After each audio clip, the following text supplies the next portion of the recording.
बिस्मिल्लाहिर्रहमानिर्रहीम। अस्सलाम वालेकुम डियर स्टूडेंट्स। 6.6 एक्सरसाइज सॉल्व करनी है। इसका क्वेश्चन नंबर 1 देखें। द एंगल ऑफ एलिवेशन वाला angle of the top of a flag post. एक फ्लैग पोस्ट झंडे का जो खंभा होता है ना, जिसके ऊपर झंडा लगाया होता है, उसकी टॉप मतलब उसकी चोटी के ऊपर से फ्रॉम अ पॉइंट एक नुक्ते से ऑन द ग्राउंड ज़मीन के ऊपर level 40 metre away from the flag post, जो कि झंडे वाले खंबे से 40 मीटर के फासले पर है, इस 60 डिग्री। वो एंगल ऑफ एलिवेशन 60 डिग्री का है। Find the height of the post. उस खंबे की आपने बुलंदी बतानी है। ये स्टूडेंट, इसकी मैं एक डायग्राम यहाँ पर बुक के ऊपर ही बनाता हूँ ताकि आप लोगों को साथ साथ स्टेटमेंट के सवाल की समझ आ सके। फिर बाद में एक और डायग्राम पेज पर बनाकर फिर भी समझा दूंगा। तो इसमें देखें, द एंगल ऑफ एलिवेशन, एक होता है एंगल ऑफ डिप्रेशन, एक होता है angle of elevation.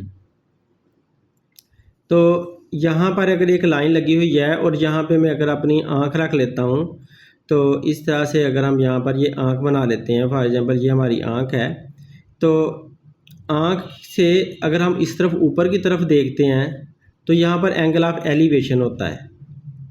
A for angle, E for elevation. Angle of elevation यहाँ पर इस लाइन के ऊपर की तरफ होता है। आँख को बिल्कुल दरमियान में सामने रखना है इसके, और इस तरफ अगर देखते हैं नीचे की तरफ आप इस लाइन के, तो इसे कहेंगे एंगल ऑफ डिप्रेशन। तो ए ई, इसको मैंने नाम रख दिया A D, angle of depression, यानी कि नीचे की तरफ वाला जो एंगल है वो एंगल ऑफ डिप्रेशन होता है। तो ये कंसेप्ट है एंगल ऑफ एलिवेशन का और एंगल ऑफ डिप्रेशन का। तो ये स्टूडेंट, अब हम इसकी डायग्राम बनाते हैं। देखें, अगर ये बेस लाइन है, ज़मीन का लेवल है, ये ज़मीन है, अर्थ है, और यहाँ पर अगर खंबा लगा हुआ है जिसके ऊपर उन्होंने झंडा लगाया हुआ था, फ्लैग पोस्ट। ये खंबा है, इसको मैं पोस्ट कह देता हूँ, फ्लैग पोस्ट या फिर पोस्ट। और ये स्टूडेंट, यहाँ पर जब हमने आँख रख के देखा, यहाँ पर हमने आँख रखी, तो एंगल ऑफ एलिवेशन यहाँ पर ऐसे बना। ये एंगल ऑफ एलिवेशन है और वो उसने 60 डिग्री हमें बताया। यहाँ पर 60 डिग्री का एंगल ऑफ एलिवेशन बन गया। और उसने कहा कि from a point on the ground level 40 metre away from the flag post. 40 metre away जो एंगल ऑफ एलिवेशन बना है ना, वो 40 मीटर अवे बना है फ्लैग पोस्ट है। तो यहाँ से ये फ्लैग पोस्ट है, तो यहाँ से लेकर यहाँ तक जो फासला है वो 40 मीटर है। तो यहाँ पर मैं 40 मीटर लिख देता हूँ, ये 40 मीटर लिख दिया। यूँ हमारी ये डायग्राम कंप्लीट हो गई है। अब इस डायग्राम को मैं पेज के ऊपर बनाकर फिर से आप लोगों को क्लियर करके दिखाता हूँ। हमने height of the post find करनी है इसमें। तो हाइट पोस्ट की ये वाली बनती है, ये हमने यहाँ से लेकर यहाँ तक ये वाली लाइन हमने मालूम करनी है। तो इसके सामने मैंने ऐसे क्वेश्चन मार्क लगा दिया। यहाँ पर एंगल का 90 का एंगल बन रहा है, क्योंकि ये ज़मीन है और ज़मीन के साथ ये खंबा है, तो इन दोनों के दरमियान एंगल 90 का बनता है। तो इसका मतलब है ये एक राइट एंगल ट्राइंगल बन चुकी है। ये थोड़ा देखें, ये मैंने डाटा निकाला है। एंगल ऑफ एलिवेशन 60 डिग्री है और distance of point from post, खंबे से जो पॉइंट का फासला है वो 40 मीटर है। तो खंबा हमारा ये है पोस्ट, और ये वाला पॉइंट है, तो ये 40 मीटर के फासले पर है। अब हमने फाइंड क्या करनी है, हाइट ऑफ पोस्ट हमने फाइंड करनी है।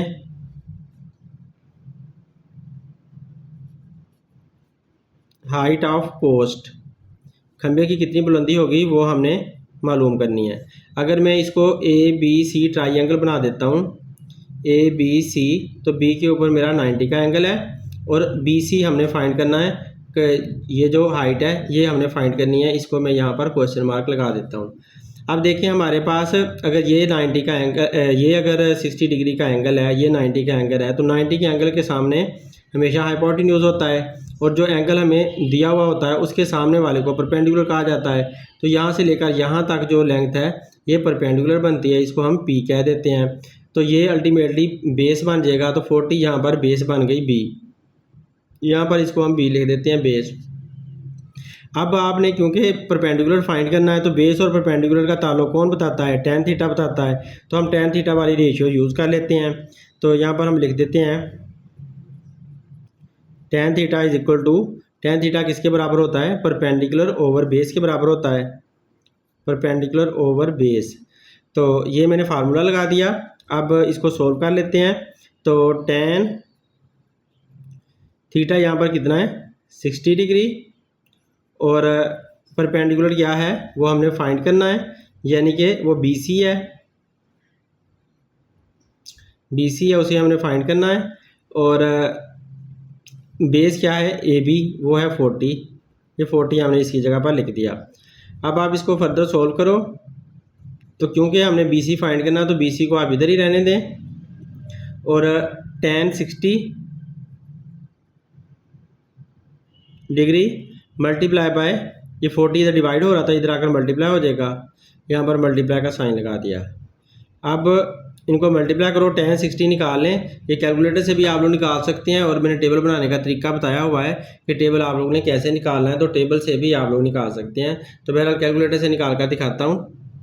ये स्टूडेंट देखें, tan हमने लिखना है यहाँ पर, ये tan थीटा हमने लिखा, थीटा यहाँ पर 60 डिग्री था तो 60 डिग्री 60 लिख दिया।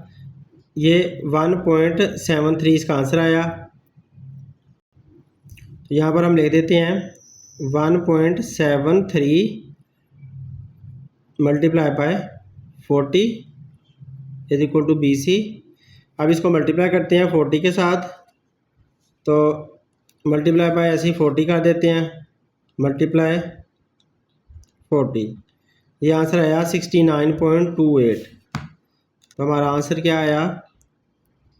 69.28, और मीटर में आंसर आएगा क्योंकि हमें जो डाटा दिया हुआ था मीटर में दिया हुआ था। तो लिहाजा खंबे की हाइट हमारी 69.28 मीटर आ चुकी है। स्टूडेंट नेक्स्ट क्वेश्चन देखें। एन आइसोसीलस ट्राइंगल, एक आइसोसीलस ट्राइंगल है। आइसोसीलस ट्राइंगल ऐसी होती है जिसकी दो साइड्स आपस में बराबर हों। तो ये मैं आइसोसीलस ट्राइंगल बना लेता हूँ। ऐसे आइसोसीलस ट्राइंगल मैंने बना ली, इसकी मैंने ये दो साइड्स आपस में बराबर बराबर बना ली, एक ये साइड और एक ये साइड आपस में बराबर बराबर है। तो इस तरह की मैंने एक आइसोसीलस ट्राइंगल बना ली। Has a vertical angle of 120 degree, इसका जो वर्टिकल एंगल है वो 120 डिग्री है। तो ये वाला एंगल वर्टिकल एंगल कहलाता है। इसकी उसने टोटल मेजरमेंट हमें बता दी है कि ये है 120 degree. And a base 10 centimetre long, और जो बेस है यहाँ से लेकर यहाँ तक ये सारा 10 सेंटीमीटर है। तो इसको 10 सेंटीमीटर हमने कह दिया long. Find the length of its altitude, इसके एल्टीट्यूड मीन के ऊंचाई इसकी बतानी है। तो ऊंचाई यहाँ से लेकर आप यहाँ तक आप ले सकते हो, यहाँ से यहाँ तक ये जो लाइन लग रही है ये हमने मालूम करके दिखानी है। तो ये मैंने इसकी रफ ट्राइंगल बनाई है, अब इसकी नीट बनाता हूँ। ये स्टूडेंट देखें, ये मैंने ABC ट्राइंगल बनाई, ये इसकी आइसोसीलस साइड है, दोनों बराबर बराबर साइड हैं। तो ये टोटल एंगल जो है ये 120 का है। इसको मैं यहाँ पर ऐसे करके शो कर देता हूँ कि ये वाला जो जितना भी एंगल है ये, इसको मैंने 120 डिग्री ऐसे शो कर दिया। अब इसका एल्टीट्यूड हमें ड्रा करना है। तो एल्टीट्यूड में ना ऐसे वर्टिकल लाइन डॉटेड लाइन में शो कर देता हूँ ताकि रफ वर्किंग बन जाए। तो ये मैंने एल्टीट्यूड ड्रा किया, इस तरफ भी 90 का एंगल है, इस तरफ भी 90 का एंगल इसका बन रहा है। और ये बेस उसने हमें बता दी कि बेस इसकी कितनी थी, ये 10 सेंटीमीटर थी। तो यहाँ पर हमने 10 सेंटीमीटर लिख दिया। ये टोटल यहाँ से लेकर यहाँ तक 10 सेंटीमीटर है। तो इधर भी 5 सेंटीमीटर होगी और इस तरफ भी 5 सेंटीमीटर होगी। ये हमने साइड अलग-अलग कर दी। तो डियर स्टूडेंट आप देखें, जब ये एंगल 120 डिग्री का है तो टोटल 180 होते हैं किसी भी ट्राइंगल के अंदर एंगल। जब ये 120 का है तो जाहिर है कि ये वाला भी 60 होगा और ये भी 60 नहीं, 60 नहीं हो सकते। हमने देखने हैं कि ये दोनों कितने कितने बनते हैं। तो 120 में अगर 60 प्लस करते हो ना तो 180 टोटल हो जाता है। इसका मतलब है आपको ये वाला एंगल भी 30 डिग्री रखना पड़ेगा, ये एंगल भी 30 डिग्री का है और ये एंगल भी 30 डिग्री का है, क्योंकि ये एंगल तीनों मिलाकर इसको और इसको मिलाकर टोटल 180 बनने चाहिए। तो ये भी 30 डिग्री का हुआ, ये भी 30 डिग्री का हुआ, 30 plus 30 60, 60 plus 120 is equal to 180। तो इस तरह टोटल सारे एंगल्स हमारे 180 पूरे हो जाते हैं। तो एक ट्राइंगल के अंदर 180 ही पूरे होने चाहिए। अब ये हमारी ट्राइंगल कंप्लीट बन चुकी है। अब इसकी हेल्प से हम अपने क्वेश्चन को सॉल्व कर सकते हैं। तो हमने फाइंड क्या करना था, इसका एल्टीट्यूड फाइंड करना था। मतलब हमने ये वाली जो लेंथ है यहाँ से सी से लेकर यहाँ तक, इसका नाम डी रख लेते हैं। तो सी डी हमने ये फाइंड करनी थी, इस पॉइंट तक हमने फाइंड करनी है। ये सी डी हमने फाइंड करनी है, जिसे हमने एल्टीट्यूड का नाम दिया। अब चाहे आप इधर वाली ट्राइंगल ले लें, चाहे इधर वाली ट्राइंगल ले लें, दोनों में से एक ट्राइंगल लेकर आप सॉल्व कर सकते हैं। तो इसमें से फॉर एग्जांपल मैं ये वाली ट्राइंगल ले लेता हूँ। तो इस तरह से मैंने एक ट्राइंगल एक साइड इसकी ले ली, ऐसे करके मैंने एक साइड ट्राइंगल की ले ली। अब देखो यहाँ पर 30 डिग्री का एंगल है, यहाँ से लेकर यहाँ तक यही वाली जो साइड है एडी जो है वो कितनी है, यहाँ से लेकर यहाँ तक ये 5 सेंटीमीटर हमने बनाई थी, इसको 5 सेंटीमीटर लिख दिया। यहाँ से लेकर यहाँ तक एल्टीट्यूड है सी तक, तो इसका नाम, इसको हमने फाइंड करना है। इसके सामने क्वेश्चन मार्क लगा दिया। ये जो एंगल है, अगर आप ये भी मालूम करना चाहते हो तो टोटल यहाँ से लेकर यहाँ तक 120 था, तो इतना अकेला जो होगा एक साइड वाला वो कितना बन जाएगा, 120 को अगर 2 पे डिवाइड करते हैं तो हमारे पास आंसर आता है 60। तो ये वाला 60 डिग्री का एंगल होगा। वैसे ये मालूम करने की ज़रूरत नहीं है। ये वाला एंगल 90 का हुआ, ये वही और 90 का एंगल है। तो इस तरह से हमारी ट्राइंगल हमें वाज़े नज़र आने लग गई है। ये 30 का एंगल है, तो ये सामने वाला क्या हुआ, परपेंडिकुलर। तो इस साइड का नाम परपेंडिकुलर होगा, और ये 90 का एंगल है तो इसका नाम क्या हुआ, हाइपोटेन्यूज। और ये वाली जो एक साइड बची हुई है इसका नाम क्या हुआ, बेस। तो इस तरह से हमने सारे ट्राइंगल के नाम भी रख लिए, ट्राइंगल को सोल्व कर लिया। अब आप मज़े से इसको सोल्व कर लो। आपने फाइंड ये परपेंडिकुलर करना है, और बेस हमें दिया हुआ है। तो बेस और परपेंडिकुलर का ताल्लुक कौन बताता है, वो वही tan थीटा बताता है। तो आप tan थीटा का पहले फार्मूला लगा लें। tan थीटा बराबर होता है परपेंडिकुलर ओवर बेस के। अब tan यहाँ पर कितने डिग्री का है, tan यहाँ पर ये एंगल हमने लिया था 30 डिग्री का, क्योंकि इसके सामने वाले को परपेंडिकुलर कहा था। तो tan 30 degree is equal to, यहाँ पर परपेंडिकुलर हमारा क्या है, CD है। तो CD ओवर ये AD क्या है, 5 सेंटीमीटर। तो ये 5 सेंटीमीटर हम लिख देते हैं। तो ये 5 सेंटीमीटर लिख दिया। अब इनको आपस में मल्टीप्लाई करना है। तो CD हमारे पास इधर अकेला रह जाएगा, और tan 30 डिग्री मल्टीप्लाई बाय 5, ये वाला 5 इधर डिवाइड हो रहा है, इधर आकर मल्टीप्लाई हो गया। अब इसको हम मल्टीप्लाई करते हैं। पहले tan 30 डिग्री फाइंड कर लें कैलकुलेटर से। तो डियर स्टूडेंट देखें, आपने लिखना है tan फिर 30 डिग्री इज इक्वल टू 0.577 हमारा आंसर बन रहा है। तो यहाँ पर ये लिख देते हैं 0.577 मल्टीप्लाई बाय 5। ये वाला 5 ऐसे ही रहा, ये tan 30 डिग्री का ये आंसर आया। अब इसको 5 से मल्टीप्लाई कर देते हैं, मल्टीप्लाई बाय 5। तो ये आंसर आया हमारे पास 2.88, और ये सेंटीमीटर में हमारा डाटा था इसलिए सेंटीमीटर लिख देंगे। और ये CD साइड आ गई हमारी, CD एल्टीट्यूड था इसका। ये स्टूडेंट अब इस क्वेश्चन को देखें। अ ट्री है 72 मीटर हाई। हम यहाँ पर ट्री बना लेते हैं। ये मैंने एक लाइन लगा ली, ये ट्री बन गई, एक दरख्त बन गया। ये 72 मीटर हाई है, तो इसकी यहाँ पर लिख देते हैं 72 मीटर, ये लिख दिया हमने। Find the angle of elevation, angle of elevation find करना है ऑफ इट्स टॉप, इसके टॉप का, ये इसका टॉप है। फ्रॉम ए पॉइंट, एक पॉइंट से 100 metre away on the ground, जो ज़मीन के ऊपर 100 मीटर के फासले पर है। तो यहाँ से आपने ज़मीन के ऊपर, यहाँ पर अगर एक पॉइंट है तो यहाँ से लेकर यहाँ तक ये 100 मीटर के फासले पर है। यहाँ से अगर देखते हैं ना इधर से, तो 100 मीटर का फासला बनता है। तो यहाँ पर वो पॉइंट है, और इस पॉइंट का आपने एंगल ऑफ एलिवेशन फाइंड करना है। मतलब ये कि यहाँ वाला एंगल आपने मालूम करना है। तो इस तरह से हमारी ये शेप बन रही है। तो हमने फाइंड क्या करना है, find the angle of elevation, यानी कि ये वाला एंगल हमने मालूम करना है, इसकी वैल्यू हमने बतानी है। अब इसकी शेप बनाते हैं दूसरी सही वाली। जिस स्टूडेंट देखें, ये मैंने ट्राइंगल बना लिया है। अब इसको नाम दे देते हैं ABC। ये हमारी ट्री है 72 मीटर हाई। तो 72 मीटर यहाँ पर m लिख देते हैं और यहाँ से लेकर जहाँ तक फासला उसने 100 मीटर हमें बता दिया था। तो हमने फाइंड अब क्या करना है, इसका ये एंगल थीटा हमने फाइंड करना है। तो हमें पता है ये एंगल थीटा, तो ये सामने वाला परपेंडिकुलर होगा और यहाँ से लेकर यहाँ तक ये वाला बेस बनेगा और ये 90 का एंगल है तो ये वाला हाइपोटेन्यूज बना, तो ये 100 जो है ना ये हाइपोटेन्यूज बन गया। तो अब हमने देखना क्या है कि ये एंगल थीटा, तो हमारे पास ये दो वैल्यूज़ दी हुई हैं, इनकी मदद से आप एंगल थीटा मालूम कर सकते हो। डियर स्टूडेंट, आप देखना ये है कि इसका और इसका ताल्लुक बताता कौन है, परपेंडिकुलर का और हाइपोटेन्यूज का ताल्लुक कौन बताता है, तो साइन थीटा हमें बताता है इनका ताल्लुक। साइन थीटा बराबर होता है परपेंडिकुलर ओवर हाइपोटेन्यूज। ये फार्मूला हमारा बन गया। अब साइन कितने डिग्री का है नहीं पता हमें, थीटा हमने मालूम करना है। परपेंडिकुलर क्या है यहाँ पर 72 और ये हाइपोटेन्यूज क्या है, ये है 100। अब आपने जब थीटा फाइंड करना है तो थीटा इधर ही रह जाएगा, साइन को उठाकर आप जब दूसरी तरफ लेकर जाओगे तो ये साइन इन्वर्स बन जाएगा। इन्वर्स को कैसे लिखते हैं, ऐसे साइन इन्वर्स लेकर आपने 72/100 ऐसे ब्रैकेट में लिख देना होता है। अब आपने इसको कैलकुलेटर से सॉल्व करना है। तो कैलकुलेटर से आपने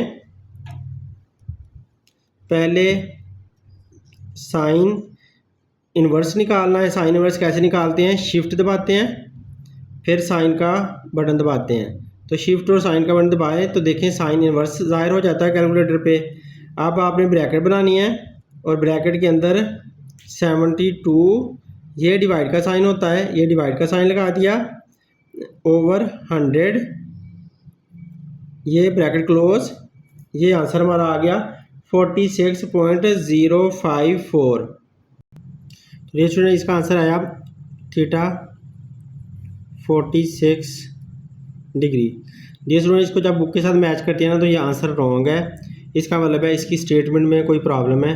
तो इसकी स्टेटमेंट को प्रॉपर तरीके से समझकर फिर से मैं इसकी डायग्राम बनाकर आप लोगों को दिखाता हूँ, तो फिर इसका आंसर बिल्कुल एग्जैक्टली बुक के मुताबिक आ जाएगा।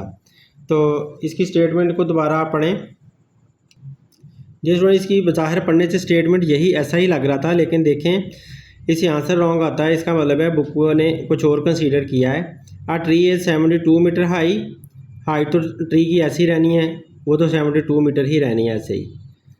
Find the angle of elevation, angle of elevation find करना है। तो एंगल ऑफ एलिवेशन ज़ाहिर है कि यहाँ पर बनता है या फिर इधर से भी बन सकता है। तो ये एंगल ऑफ एलिवेशन हमने फाइंड करना है, ये angle theta.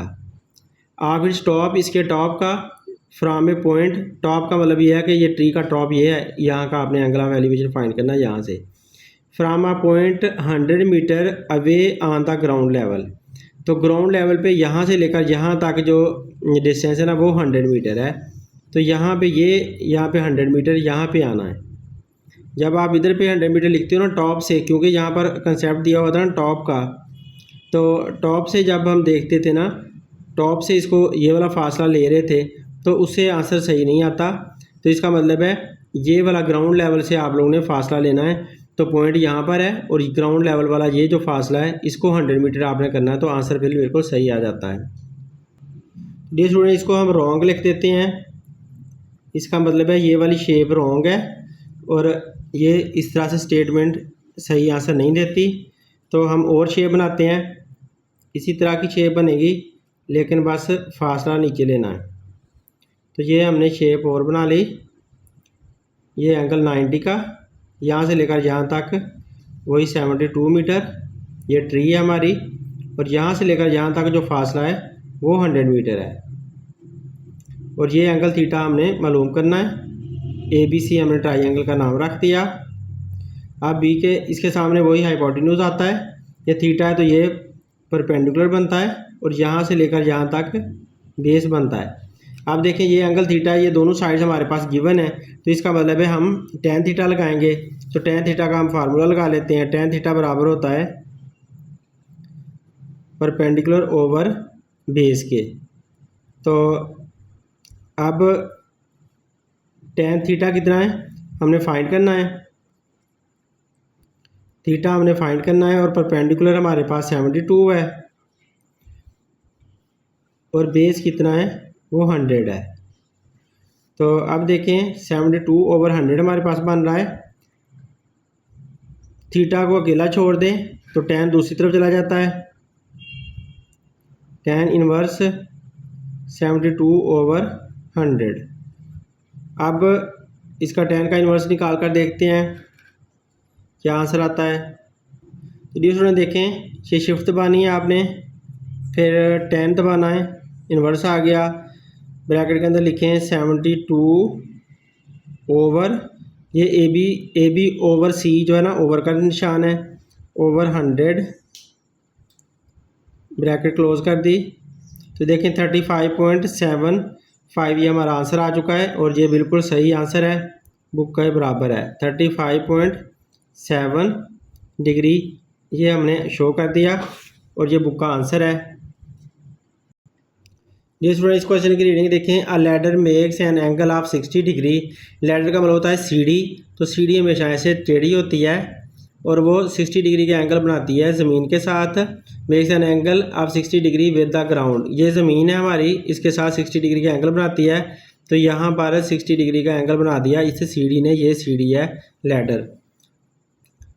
And reaches a height of 10 metre, और एक 10 मीटर की हाइट तक पहुंच जाती है। इसका मतलब है ये दीवार है अगर, तो दीवार के ऊपर ये सीढ़ी इतना ऊपर चढ़ जाती है कि 10 मीटर ऊंची दीवार तक ये चढ़ जाती है। यहाँ से लेकर यहाँ तक जो दीवार की हाइट है वो 10 मीटर है, तो ये 10 मीटर तक सीढ़ी चली जाती है। ये सारी हमारी सीढ़ी है ladder L. Find the length of the ladder, हमने इसकी लेंथ फाइंड करनी है, इसको हमने मालूम करना है। तो इस तरह से यहाँ पर 90 का एंगल बनता है और ये आपकी ट्राइंगल बन रही है। ये स्टूडेंट देखें, ये मैंने डाटा फीड कर दिया ट्राइंगल के अंदर, इसका नाम रख लेते हैं ABC। आप क्योंकि ये एंगल थीटा है तो ये सामने वाला परपेंडिकुलर हुआ, ये 90 का एंगल है तो ये सामने वाला जो लेंथ है हमारी ये क्या हुआ, असल में हाइपोटेन्यूज हो गया और यहाँ से लेकर यहाँ तक ये बेस बन गया। तो हमने फाइंड क्या करना है इसको, तो इसका और इसका ताल्लुक कौन बताता है, साइन थीटा बताता है। तो हम साइन थीटा यूज़ कर लेंगे। क्वेश्चन नंबर 4 है, sine theta is equal to perpendicular over hypotenuse. अब साइन कितनी डिग्री का है, साइन 60 डिग्री का है, परपेंडिकुलर 10 है, हाइपोटेन्यूज हमने फाइंड करना है, वो हमारा एल है, लेंथ ऑफ लैडर है। तो एल को आप इधर ले आओ, एल इधर आ जाएगा और साइन 60 डिग्री इधर नीचे चला जाएगा, साइन 60 डिग्री यहाँ लिख दिया। अब 10 डिवाइड बाय साइन 60 डिग्री करना है, साइन 60 डिग्री निकाल लेते हैं। तो ये साइन 60 डिग्री आप पहले लिखें साइन थीटा, ये साइन थीटा लिखा, साथ लिख देते हैं 60 डिग्री, ये 60 डिग्री आ गया। तो 0.866 आता है, तो यहाँ पर हमने लिख दिया 0.866, ये इसका आंसर आ गया। अब इसको डिवाइड करना है 10 पर, तो 10 को अंदर रखना है, मतलब 10 को पहले लिखेंगे, डिवाइड बाय 0.866, तो ये आंसर आता है 11.54। तो इसका आंसर हमारा यहाँ पर बन रहा है 11.54। यहाँ पर मीटर लगा हुआ है तो आप इसके साथ भी मीटर लगा दोगे, यूँ हमारा ये आंसर आ चुका है। ये स्टूडेंट उम्मीद है आप लोगों को ये समझ आ चुकी होगी। अब नेक्स्ट पार्ट क्वेश्चन करते हैं। ये स्टूडेंट क्वेश्चन नंबर 5 की रीडिंग देखें। A light house tower is 150 metre high. Light house tower है, इसकी जो हाइट है वो 150 मीटर है। तो इस तरह का एक रोशनी का खंभा ही समझ लें इसको, टावर का मतलब खंभा ही होता है। तो ये इस तरह का खंभा है, ये 150 मीटर है, 150 मीटर इसको ही मैंने बना दिया, 150 मीटर हाई है from the sea level. Sea level ये समंदर का लेवल है, इससे फ्राम द सी लेवल, समंदर के लेवल से ये 150 मीटर ऊंचा है। The angle of depression, angle of depression तो ज़ाहिर है कि ऊपर से नीचे की तरफ बनता है। अगर ये सीधी लाइन है तो इस यहाँ पर आँख रख के हम देखेंगे, तो आँख रख के हम जब देखेंगे तो इधर नीचे की तरफ हम देखेंगे इस तरफ को, तो यहाँ पर एंगल ऑफ डिप्रेशन बनेगा। तो यहाँ पर एंगल ऑफ डिप्रेशन कितना बन रहा है, उसने कहा कि angle of depression from the top of the tower to a ship is 60 degree. यहाँ पर 60 डिग्री का एंगल ऑफ डिप्रेशन बन रहा है। एक शिप है ज़मीन के ऊपर, यहाँ पर शिप है, यहाँ पर SH लिख देते हैं शिप। तो यहाँ पर वो 60 डिग्री के एंगल पर नीचे की तरफ देखता है डिप्रेशन में। Find the distance between the ship and the tower. ये टावर है और ये शिप है, ये वाला फासला हमने मालूम करना है। तो इसको हम x कर देते हैं या इसको क्वेश्चन मार्क लगा देते हैं। ये हमने मालूम करना है यहाँ से लेकर यहाँ तक। तो अब यहाँ पर ये 60 डिग्री का एंगल है, तो यहाँ पर भी 60 डिग्री का ही एंगल बनेगा। इनको अल्टरनेट एंगल कहा जाता है कि जितना एंगल ये है उतना ही ये है, क्योंकि ये और ये लाइन जो है एक दूसरे के साथ साथ चल रही हैं, पैरेलल लाइनें हैं। तो क्योंकि ये दोनों लाइनें पैरेलल हैं, इस वजह से जितना एंगल यहाँ पर है उतना ही एंगल यहाँ पर है। तो यहाँ भी आप 60 डिग्री का एंगल बना सकते हो। अब पेज के ऊपर शेप ड्रा करता हूँ। डियर स्टूडेंट देखें, यहाँ पर एंगल ऑफ 90 का एंगल बन रहा है। ये टावर है जो 150 मीटर उसने हमें ऊंचा बताया था, और यहाँ पर खड़े होकर देखना है। और यहाँ पर एक शिप है, ये सारा शिप है यहाँ पर, और ये सारा जो है ना वाटर का लेवल है। तो यहाँ पर एक शिप जा रहा है, तो शिप को यहाँ से खड़े होकर देखा, यहाँ पर हमारी आँख थी, तो यहाँ पर देखा। तो ज़ाहिर है ऐसे इसका एक पैरेलल लाइन लगती है, तो आपने इसे नीचे की तरफ देखा, क्योंकि डिप्रेशन का एंगल उसने कहा, तो नीचे की तरफ देखा ऐसे। तो इस जगह पर एंगल ऑफ डिप्रेशन बना 60 डिग्री का। अब क्योंकि ये वाली जो लाइन है, ये लाइन इस लाइन के बिल्कुल पैरेलल है, दोनों एक दूसरे के साथ साथ चलती हैं। तो जितना एंगल इधर है इतना ही एंगल यहाँ पर बनना है। तो यहाँ भी 60 डिग्री का ही एंगल बन गया। अब उसने हमें ये कहा कि शिप का और टावर का फासला कितना है, ये वाला गैप हमने बताना है। तो इसको हमने क्वेश्चन मार्क लगा दिया, इसका नाम रख लिया A, B और C। ये ट्राइंगल के नाम रख लिए। ये 60 का एंगल है, तो ये सामने वाला परपेंडिकुलर बनेगा। ये 90 है, तो ये सामने वाला हाइपोटेन्यूज बनेगा। ये बेस बन गया। और हम परपेंडिकुलर का और बेस का ताल्लुक देखना चाहते हैं, तो हम वो देख लेते हैं। वो tan थीटा हमें बता देता है। तो tan theta is equal to perpendicular over base, क्योंकि हमने बेस मालूम करनी है ना, यहाँ क्वेश्चन मार्क लगा हुआ है। तो tan 60 degree is equal to perpendicular क्या है 150, और बेस क्या है, बेस हमने फाइंड करना है यहाँ से यहाँ तक। इसको हम AB कह देते हैं, बेस को AB हमने कह दिया। अब जो कि AB फाइंड करना है वो यहाँ पर आ जाएगा। AB इस तरफ आ गया, ये डिवाइड हो रहा था तो ऊपर आ गया, ये इधर से नीचे चला जाएगा। 150 ओवर tan 60 डिग्री, ये ऐसे हो जाएगा। अब आपने 150 को डिवाइड करना है, 150 को किस पे डिवाइड करना है, tan 60 डिग्री पे। तो tan 60 डिग्री का हम जवाब निकालते हैं। डियर स्टूडेंट, tan 60 डिग्री निकालते हैं। यहाँ पर tan को प्रेस किया, 60 डिग्री लिखा, तो ये 1.73 आंसर आता है tan 60 डिग्री का 1.73। अब 150 को डिवाइड करना है 1.73 पे, तो ऐसा ही करते हैं 150 डिवाइड बाय 1.73। तो ये हमारे पास आंसर आ गया 86.7। तो 86.7, और ये किस में, मीटर में है, तो हमने मीटर में आंसर लिख दिया। जी स्टूडेंट, हाफ एक्सरसाइज हमारी सॉल्व हो गई है। हाफ इंशाल्लाह नेक्स्ट वीडियो में। उम्मीद है आप लोगों को वीडियो पसंद आएगी। अगर पसंद आती है तो अपने दोस्तों से लाजमी शेयर करें। अपना बहुत सा ख्याल रखें। Thanks for watching. अल्लाह हाफिज़।